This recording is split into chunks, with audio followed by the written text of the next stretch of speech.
ታሪኩ የሚጀምረው በአንድ ትንሽ የጃፓን ከተማ ውስጥ በሚገኝ ኢቺካዋ በሚባል ሁለተኛ ደረጃ ትምህርት ቤት ነው። የክፍሉ ተማሪዎች የፈተና ውጤታቸውን የተቀበሉ ነው። ከነዚህም መካከል ሚያሞቶ አስካ ትገኛለች። እሷ በጣም ተጋቢ ግን በትምህርቷ ደካማ የሆነች ልጅ ናት። ፈተናው በጣም ቀላል ቢሆንም እንኳ አንድም ጥያቄ መመለስ ባለመቻሏ 0 አመጣች።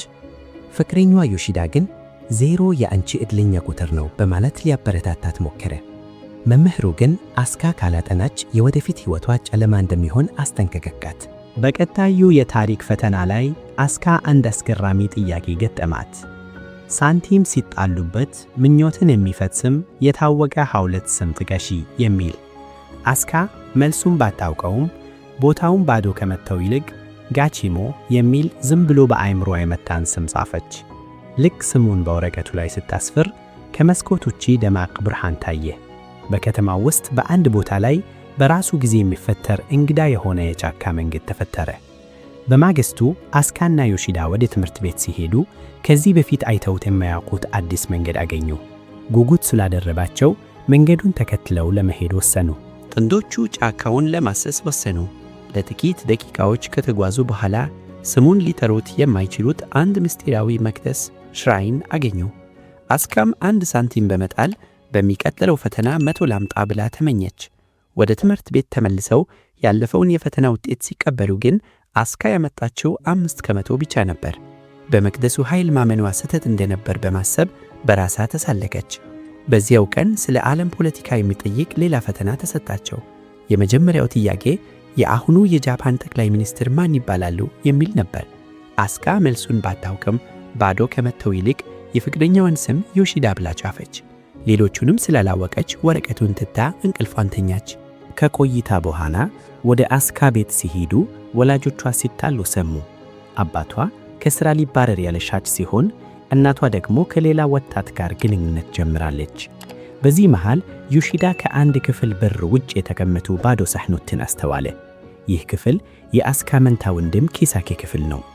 ኬሳኬ እስከ መጀመሪያ ደረጃ ትምህርት ቤት ድረስ አንድም ውጤት ሳይቀነስ 100% የሚያመጣ ጎበዝ ተማሪ ነበር።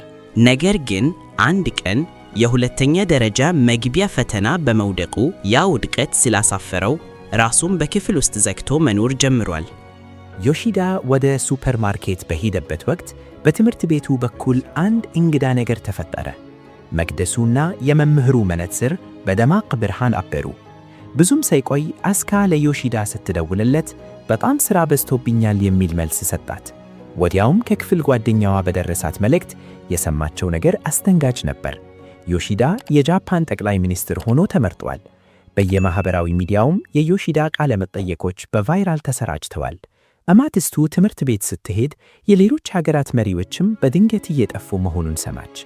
መምህሩ በፈገግታ የፈተና ወረቀቷን ሲሰጣት ምንም እንኳ አብዛኛውን ጥያቄ ባዶ ብትተወውም 100% አምጥታለች። በዚያን ጊዜ ነው አስካ እውነቱን የተረዳቸው።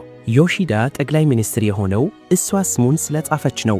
የሌሎች ሀገራት መሪዎች የጠፉት ደግሞ እሷ ጥያቄዎቹን ባዶ ስለተወቻቸው ነው። መቅደሱ ምኞቷን የፈጸመላት በዚህ መልኩ ነበር። ዓለም የሚቀየረው በእሷ የፈተና መልሶች መሠረት ሆነዋል።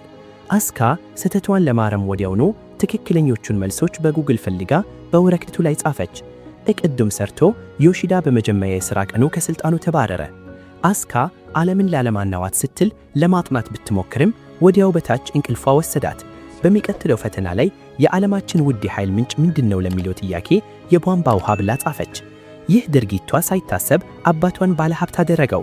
ምክንያቱም ሰዎች የውሃ ማጣሪያን በብዛት መግዛት በመጀመራቸው አባቷ ከፍተኛ ሽያጭ አከናወነ። ነገር ግን ይህ ስግብግብነት በዓለም ዙሪያ ለውሃ ሲባል ትልቅ ረብሻ እንዲከሰከስ አደረገ። አስካ ሁኔታው ከአቅም በላይ ሲሆንባት ወዲያውኑ መልሱን አስተካክላ ዓለምን ወደ ነበረችበት መለሰች። ቀጥሎም አስካ ኃይሏን በመጠቀም የቤተሰቧን ችግር ለመፍታት ወሰነች። እናቷ ከሌላ ወጣት ጋር የምታደርገውን ግንኙነት ለማቋረጥ ፈለገች። በዚያን ወቅት በነበረው ፈተና ላይ ወደ ጠፈር ረጅም ጉዞ የሚያደርገው ጠፈርተኛ ማን ይባላል የሚል ጥያቄ ቀረበ። አስካ መልሱን ከመጻፍ ይልቅ የእናቷን ፍቅረኛ ስም ጻፈች። ወዲያውኑ ያ ሰውዬ ለረጅም ዓመታት ወደማይመለስበት የጠፈር ጉዞ ተላከ። አስካ የእናቷን ፍቅረኛ ወደ ጠፈር በመላክ ትዳራቸውን ለማዳን ብትሞክርም ውጤቱ ጊዜያዊ ብቻ ነበር። እናቷ እንደገና ወደ ሌላ ወንዶች መላላክ ጀመረች። አባቱን በድጋሚ ከስር የመባረር አደጋ ተጋረጠበት። አስካ ኃይሏን ተጠቅማ ወንድሟ ደህና አደሩ ብሎ እንዲወጣ በፈተና ወረቀት ላይ ብትጽሕም ነገሩ ተበላሽቶ በቤተሰቡ መካከል ትልቅ ጠብ ተፈጠረ። ያኔ ነው አስካ አንድ ትልቅ እውነት የተረዳቸው። በፈተና ወረቀት ላይ የሚጻፍ ቃላት የሰውን ልብና ባህሪ በእውነት ሊቀይር አይችልም። ስለዚህ አስካ ትክክለኛውን መንገድ መረጠች። በየቀኑ ከወንድሟ በሮች ተቀምጣ ድምጿን አውጥታ ማጥናት ጀመረች። ሆን ብላ ስህተቶችን ትሰራለች። ይህም እጅግ ጎበዝ የነበረውን ወንድሟን ኬሳኬን ስላበሳጨው በመጨረሻም ዝምታውን ሰብሮ ሊያስተምራት ጀመረ። በወንድሟ እርዳታ አስካ በትምህርቷ ጎበዝ ሆነች። ይህ ጥረቷ ቤተሰቡንም አነሳሳው። አባቱ ሥራውን ለማሻሻል ማንበብ ጀመረ። እናቷም ስልኳን አጽድታ ወደ ቤተሰቧ ተመለሰች። በመጨረሻም አስካ ያለማንም ረድኤት በራሷ ጥረት 100% አመጣች። ኬሳኬ በመጨረሻም ከክፍሉ ወጥቶ ቤተሰቡን ተከላከለ። ላጠፋው ጥፋትም አባቱን ይቅርታ ጠየቀ። ቤተሰቡ በአንድነት ተስማምተው መኖር ጀመሩ። አስካ ግን አንድ ነገር አስተዋለች። ዓለም አሁንም በሷ የፈተና መልሶች እየተመራች ነው። ይህ ኃላፊነት ግን እጅግ ከበዳት። አስካ ዓለሙን ወደ ነበረበት ለመመለስ ያንን መቅደስ የፈጠረችበትን የመጀመሪያውን የፈተና ወረቀት ቁርጥራጮች አገጣጠመች። ወዲያውም ወደ መቅደሱ የሚወስደው መንገድ ተከፈተ። ምኞቱን ለመመለስ ግን የጣለችዋን ሳንቲም መልሳ ማውጣት ነበረባት። ሳንቲሙ ግን በሳጥን ውስጥ ተቆልፎበታል። በሌላ በኩል ቤተሰቧ በደስታ እያወሩ ነው። አስካ ሳንቲሙን ካወጣቸው ዓለም ወደ ቀድሞው ተመልሳለች። ይህ ማለት ግን ወንድሟ እንደገና ወደ ክፍሉ ተመልሶ ሊቆለፍበት ይችላል።